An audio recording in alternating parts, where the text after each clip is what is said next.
Excelsior, true believers! Ahoy hoy, it's me, it's Bryan. We're doing this. This is it. It's the final episode of Wandavision. I know I'm doing this on a Friday because, frankly, we're not going to care on Monday. This national obsession of ours will probably fade into the abyss, much like, well, we won't get into that part yet. That comes later in the show. But anyway, we're here to talk about it. The final episode. This is the final one of my many cascading breakdowns during this pandemic.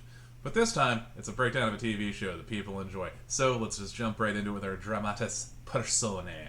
Alright, so the show starts, of course, we got Wanda over here looking a little bit frightened, a little afeared. We finally see things going on. She's going to have one of those big magic fights with Agatha. And it's also finally been revealed what Agatha's plot was the entire time. Of course, we have Agatha about to fight her here, looking all kinds of dark-handed and, I don't know, appropriately Victorian and Marmish. And actually, she is wearing the traditional Agatha Harkness outfit, pretty much, which is just, you know, you gotta remember to have your neck swallowed. That's where the magics are. The one thing, though, I did think is interesting is that pretty much it's like Agatha's plan this entire time was just like, she's like, you don't know how the magics work, you don't deserve the magics, so I am going to, of course, reappropriate this misused magic. And I was like, where have I heard this before? And yeah, so she's just on some Baron Mordo stuff. Frankly, folks, even though it is no longer February, I do think we need to focus on just some of the great advancements that African Americans have made in here. Like, well, actually, he's British, the actor, I'm pretty sure. Anyway, we're not doing a redo, we're gonna keep going. No, anyway, that's not my idea. We got distracted by Sheikha Ejiofor, and that's okay. But yeah, pretty much Agatha's plan is pretty much just to be able to do the whole, like, you have this power, you don't know how to use it. We don't know what that, I mean, we still know it's a Scarlet Witch magic stuff. So yeah, it's pretty much like Baron Mordo's plan, and that's cool, I guess. I mean, we're gonna get into just my thoughts on all of this as we keep progressing. The other thing, though, is even though it ain't February, I do think we need to spend a second and say that just, look, the one greatest actor to ever just forget about their accent at random times in a superhero project, still Halle Berry. It's always going to be Halle Berry. She's always just going to be the goat of just going into and out of an accent. At least in this, they actually, like, acknowledge it. But yeah, I always have to mention that. I mean, overall, I really did like, yeah, pretty much the action goes on there. It's, you got, you know, Agatha, Wanda, they're fighting. I couldn't find a screen cap of this. I think, like, my favorite part, though, is just after she hit her with the car and her boots are there, and I'm like, oh, it's a cute little Wizard of Oz aside right there that we can all just, like, oh my god, does that mean that the Scarecrow is coming? I thought he was a DC character. I feel, it feels silly now, just thinking about how silly we were about this show. Especially myself, with just all of our random theories now. So anyway, they're fighting, the Vision shows up, and he's all like, I'm crushing your head! No, but he shows up, White Dog Turd Vision shows up, he fights Wanda, he's all like, I thought you would be powerful. And then, like, other Technicolor Good Vision shows up, they get into a fight. That whole thing is actually pretty cool, we're gonna touch on that in a little bit too. Then we cut to every D-bag that I was friends with in college, I'm kidding. But yeah, pretty much you got Corpse Silver over here. He's hanging out. He's got Monica trapped or whatever. Cool, refreshing water. And yeah, he's pretty much just like a D-bag. He's making his smoothies. I'm surprised he doesn't wear those bong pants and stuff. And then also, you know, we jump over to this D-bag right here. Hayward, who, oh my god, I'm going to touch on this part of it right here just as I'm thinking about it in this part of the video. Now, of course, it is revealed, as I remember I said last week, I'm like, oh, he's looking at her all funny, maybe he's a Skrull. And in this episode, it's finally revealed that Hayward is just some asshole. I don't know why this is all in black on here. It's kind of interesting. It's actually not on the other computer. I like it this way. We're going to keep it. But yeah, pretty much, he's Bizarro Fred from Bizarro Pup Named Scooby-Doo. Here's my issue with Hayward. I'm going to do this whole screed here over this screen. My problem with the character is just, he is just the dumbest asshole in this show. I'm going to take like a 5-minute rant here, but here's my issue, right? His plan is just the worst. It all depends on so much, like, happenstance and stuff. He's like, oh no, don't worry, we're just gonna, like, have everything blow up, and then we're gonna be like, oh no, Scarlet Witch took the vision, and this is what she took, and we're gonna just kill them all. That's just an awful plan that just, it all, like, just rests on just so much coincidence and happenstance, and he's just some dumb asshole. That's the thing. He's not a Skrull, he's not connected to other stuff. He's just some dumb asshole. Is really he tries to shoot the children at one point just so you extra know he's evil. But, like, seriously, instead of just going through all of this rigmarole that, like, okay, so it's pretty much like, what if they never snapped everyone back? Did you have another plan for how this is going to work, independently of the Scarlet Witch being there? 1. 2, wouldn't it just be a lot easier to just, like, you know, slightly change the Vision's face and voice and just be like, oh, yeah, we didn't reanimate the Vision. This is some new robot that we made. Like, that's really my one issue with this finale, aside from the fact that I spent most of these videos of my time watching this, navel-gazing about greater Marvel Universe sub-things that we all thought were going to happen, and didn't. And it's cool they did, and it's still a good TV show, but, like, all of the villains' plans are just, like, terrible and sort of, you know, like, seems like kind of afterthoughts, I guess. It's just like, yeah, his plan is just dumb as shit for this entire show. I mean, it's obviously like you have these other. I mean, what, are you just gonna murder Jimmy Woo and everyone else like after this and just be like, oh gosh, none of this ever happened? No, what? Like what? Why don't you seriously just change his face and be like, oh, it's yeah, he's not the Vision. It's he's Rado, the radical robot. Yeah, he's just as strong and good as the Vision. But if you notice his different face and voice, he's different. So I didn't reanimate the Vision. I don't know. It's just.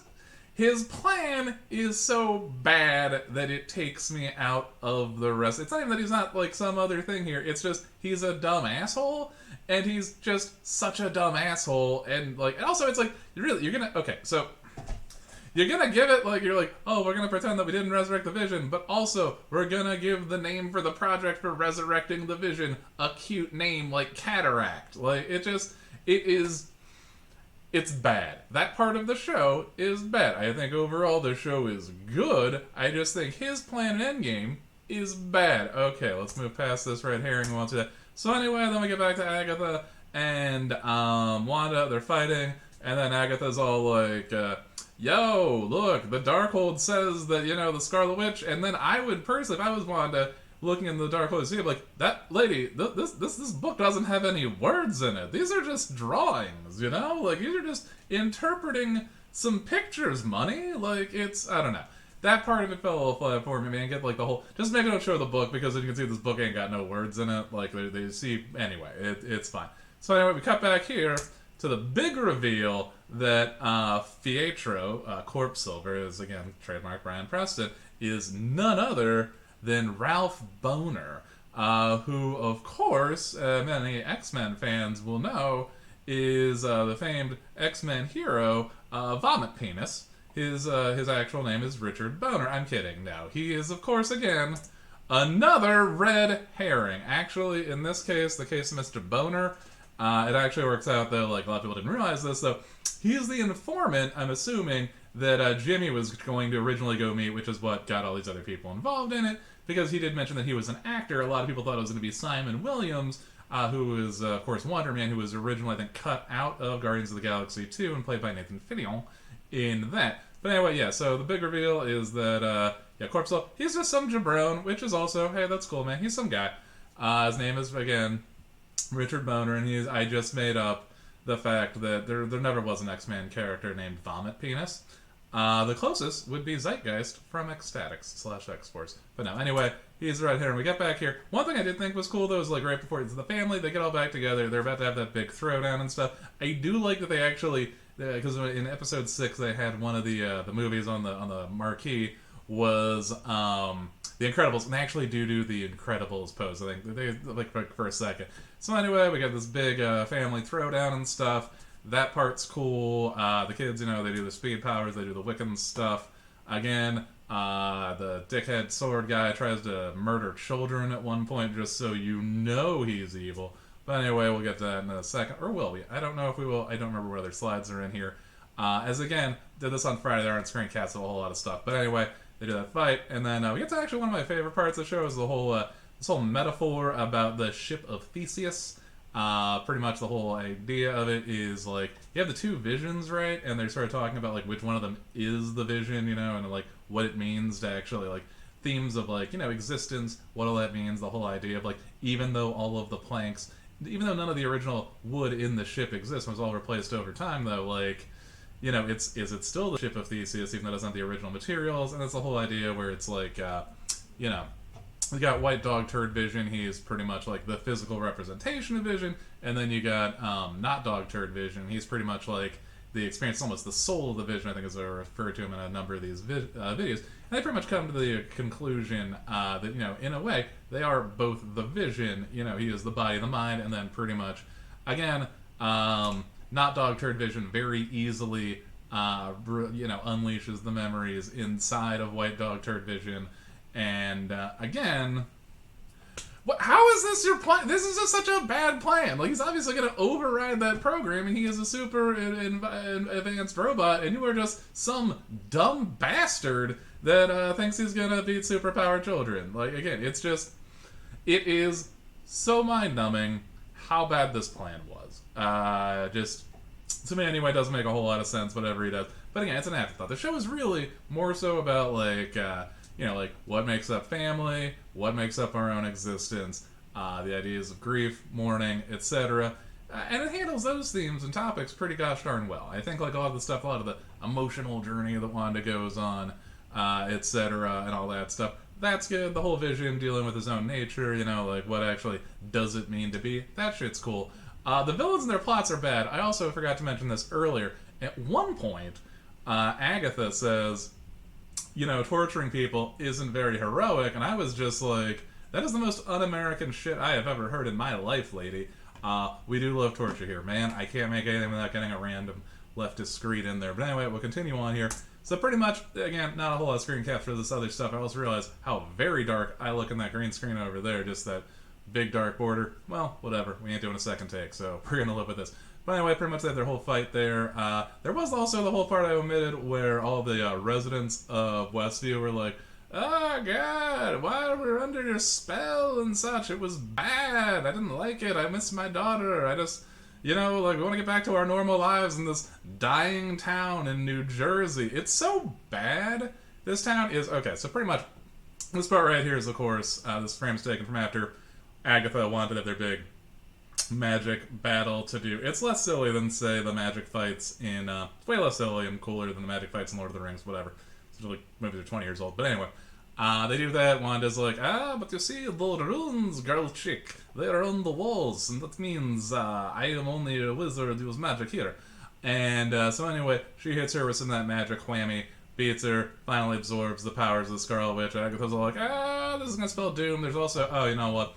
Wanda also does one of those like flashback things with the mind power stuff she used to do in the second Avengers movie, and then like all the ghosts in there turn on. All the witch ghosts are like Scarlet Witch, and that part's pretty cool. Honestly, like you should probably watch the show at this point. But I mean, my recreations are pretty good, but like the show is actually very well done. So anyway, the other fight, Wanda of course wins, and I do think one of the things is, like, at the end of that fight, Agatha's all like, well, what are you gonna do to me? And then she's like, oh, I'm just gonna, like, make you one of the people that lives in this dying town in New Jersey. And she's all like, that is a fate worse than death. Pretty much, she reprograms Agatha to just, like, be, so I guess she's just gonna live with Evan Peters or some shit.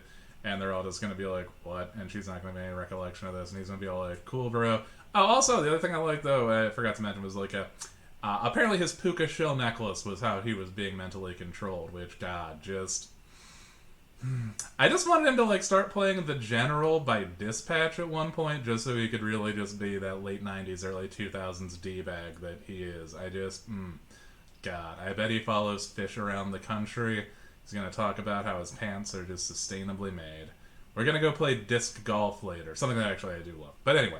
so pretty much of their fight, good triumphs over evil, and then, like, the whole things were, like, Vision keeps going, like, you have to make this right, Wanda. And she's like, I know, she's, of course, finally come to terms with this. So pretty much, they go back to their house, they put the kids down, They look out there. They say their goodbyes. It's actually like rather. It's touching. It is. It's like the relationship that is the crux of this show. That part of it's well done. They put the kids down. Everything stops. Vision gives a lovely speech about how he was once a voice without a body, etc., and how he was a body that was not a man. And then they're like, "I'll see you again." And you know they will. I mean, like in the comics again, you know they just keep. I think John Byrne just, like, really took offense to the idea that a robot could be loved by a woman and he could not or something, and that's why he did all that stuff in West Coast Avengers. That's my theory on it anyway, that I have discussed it many times with others. Man, I am really just, we really gotta, we just start doing these for Bucky and Falcon or whatever. We're gonna get the lighting right on these one day, but today ain't that day. So anyway, we have that. It's incredibly touching. They go away. I mean, I would say overall, I did like the show. I liked it a lot.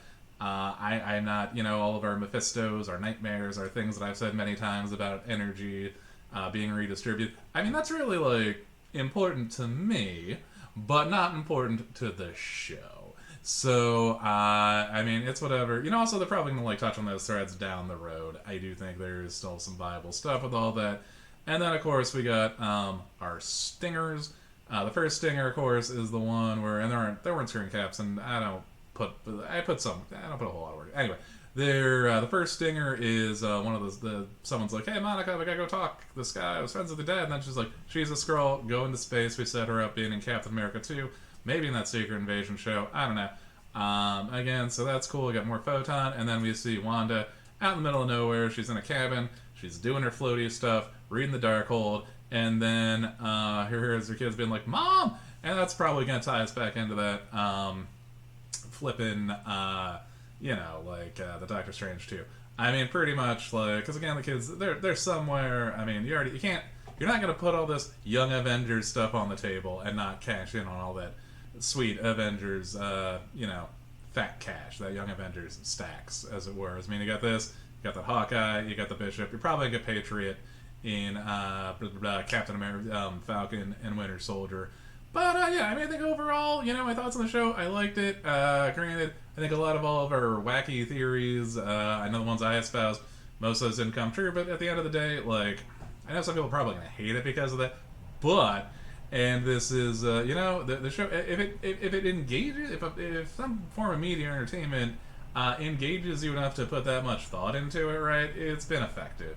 So I will say overall, yeah, sure, there's no Mephistos, no nightmares, no Chthons, no Skrulls, etc. But, I mean, overall, it was a show that was about... I mean, oh, yeah, also Agatha's plan is also fucking terrible, too. That doesn't make any sense. A lot of it, what she does, doesn't. I mean, it's like...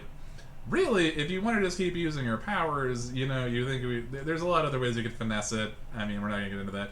But overall, I would say, like, yes, aside from just the poorly thought out machinations of our villains, as a program about, like, loss, identity, and family, the show does succeed in that. It also does lead into other Marvel programs, etc. And, yeah, I mean, I think Elizabeth Olsen and Paul Bettany, they're good on it.